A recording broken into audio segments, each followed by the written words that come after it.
The nation's largest health insurer is facing a lawsuit. UnitedHealth Group is accused of improperly using workers' funds to reduce its own 401k contributions.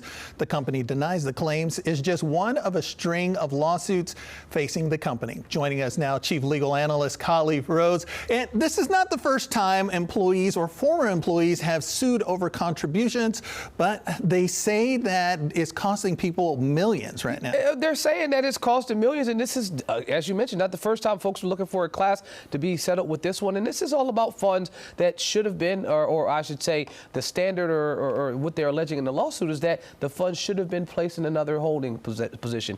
When folks leave the company, typically that money would go back, and then the company could use it for the financing and the management of the fund. However, in this situation, what the allegations are is that UnitedHealth didn't do that. UnitedHealth just paid down other fees that they should have been using their own resources for.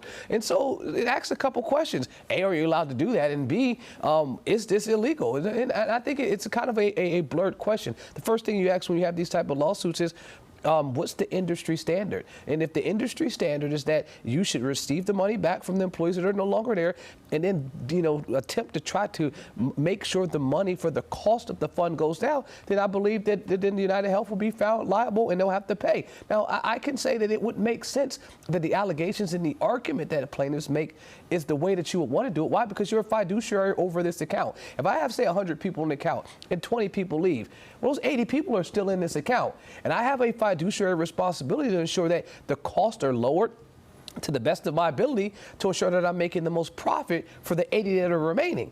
So now in turn, if I don't do that, and what I do is say, oh, I'll take those 20 folks' money, and then I'll just make the payments that I should have been making on my own, that fiduciary responsibility seems like it's pointing to me and not to the clients. So I think that there may be a potential, at least claim, based on the logical argument that they made in their allegations. But, and I'm just going to ask this, Khalif, because I don't know how this all works. So if you didn't work the 2 years, and the company starts matching after 2 years. You didn't make the 2 years, so that's money that they don't have to match. So shouldn't they be able to do whatever they want? I think these folks are vested people. So the people that have gone and then left out, and now you're saying you've already got your vested time. So the matching portion, I think, is what in law school they say is a red herring. That's just something they want you to recognize, is that this is a time that's triggered their ability and their obligation to match the money contractually. But I think outside of there, if these folks have been at their company and their portion of their money has been invested, they can take their money and leave anyway. But what I'm saying is, if that portion that the company should have been paying to lower the cost, the allegations seem to be pretty straightforward. So now my question is, you look at past performance of specifically of United. You talked about the previous lawsuit. Well, they settled that lawsuit for $65 million.